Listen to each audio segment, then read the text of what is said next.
Samantala, Idol, balikan po natin yung balita dyan po sa may Mangaldan, yung pagpapatupad naman po ng kautusan ng DILG.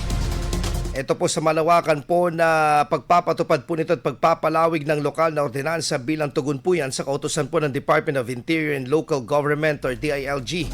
Ito ay alinsunod sa nilagdaan ng kautusan ng alkalde kung saan pinagtitibay yung mga ordinansa na pagbabawal sa mga minor de edad na umiinom ng alak sa mga tindahan, bar at sa iba pang pampublikong lugar.